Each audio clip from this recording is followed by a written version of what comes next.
Pernahkah kamu melihat tindakan intoleransi di lingkungan sekolah atau kampus? Tindakan intoleransi terkadang kita lakukan secara tidak sadar loh. Karena itu, kita perlu memahami apa arti dari intoleransi. Intoleransi adalah sikap atau tindakan diskriminatif terhadap kelompok tertentu dan berusaha menghalangi kelompok yang tidak disukai untuk mendapatkan hak-hak dasar yang sebetulnya dijamin oleh konstitusi. Indonesia itu beragam loh, bukan hanya flora dan fauna ataupun kekayaan alamnya, namun juga manusianya. Penduduk Indonesia terdiri dari manusia-manusia yang sangat beragam etnisnya. Misalnya, Simon dilahirkan di Papua dengan kulit gelap dan rambut keriting, karena Tuhan menghendaki demikian. Bukan hanya etnis, Indonesia juga beragam agamanya, sukunya, golongan keagamaannya, dan juga beragam kepercayaannya. Apakah yang dimaksud dengan istilah kepercayaan? Kepercayaan adalah istilah yang digunakan pemerintah untuk merujuk kepada sekitar 190 kepercayaan lokal yang dianut oleh lebih dari 10 juta masyarakat Indonesia yang tersebar di Nusantara. Miris dan sedih rasanya. Masih banyak sekali praktik intoleransi yang dialami oleh sesama saudara kita yang bersuku berbeda, beragama berbeda, beretnis berbeda, bergolongan keagamaan berbeda, maupun mereka yang menganut kepercayaan lokal. Mereka yang menjadi korban intoleransi merasa dirugikan dan bahkan tidak jarang mengalami trauma psikis. Padahal, sekolah kan seharusnya menjadi tempat yang nyaman untuk belajar maupun mengajar bagi siapapun. Dalam lingkup institusi pendidikan, beberapa di antara bentuk intoleransi yang terjadi adalah seperti 1. Tidak memberikan hak sarana belajar siswa dan mahasiswa, dan sarana mengajar guru dan dosen karena perbedaan sara dan kepercayaan. 2. Melarang pelaksanaan ibadah agama atau kepercayaan tertentu di lingkungan sekolah atau kampus. 3. Memaksa pemakaian seragam atau atribut khas agama, suku atau kepercayaan tertentu. 4. Menolak atau menghalangi pendaftaran siswa dan mahasiswa atau guru, tenaga kependidikan, dan dosen karena alasan perbedaan sara dan kepercayaan.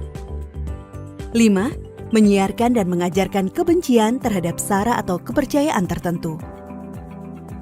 Dalam membangun lingkungan sekolah dan kampus yang toleran dan nyaman, kita semua tanpa terkecuali adalah pemeran utama. Dengan bergotong royong, kita bisa memastikan bahwa setiap satuan pendidikan dan anggotanya 1.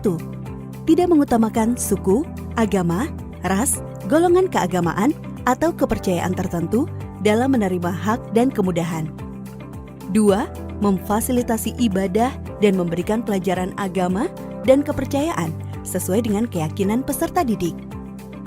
3. Membiasakan sikap menghargai kepada mereka yang memilih memakai atau tidak memakai atribut sara atau kepercayaan.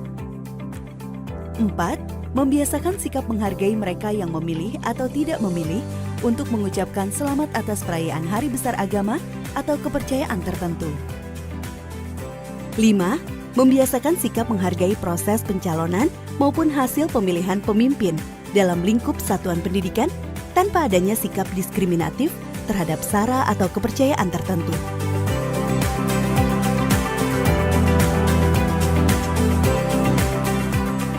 Banyak loh cara yang kita bisa lakukan untuk memupuk budaya toleransi di satuan pendidikan. Misalnya, 1. Membuat ruang-ruang perjumpaan antar perbedaan di dalam atau luar sekolah atau kampus. 2. Menyuarakan cerita praktik indah toleransi melalui berbagai media, baik daring maupun luring. Nah, keragaman atau kebinekaan sangat mudah untuk kita lihat sehari-hari di sekitar kita. Atribut keagamaan, warna kulit, bentuk rambut, dan lain-lain.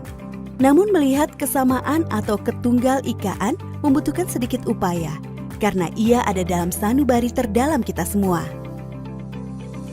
Lalu, apakah kesamaan di antara kita itu?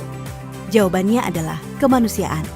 Kita semua manusia yang memiliki perasaan, mencintai kebaikan, dan membenci keburukan.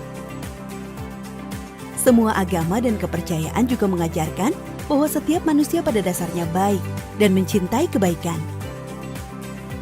Keragaman adalah kekuatan, namun keragaman menjadi kekuatan hanya ketika ia harmonis. Ayo, Mari bergotong royong mewujudkan Indonesia dan lingkungan pendidikan yang toleran demi ketentraman dan kemajuan bangsa kita. Dimulai dengan membuka diri untuk mengenal dan kemudian merangkul perbedaan. Kita Indonesia, kita Bhinneka, dan kita Tunggal Ika.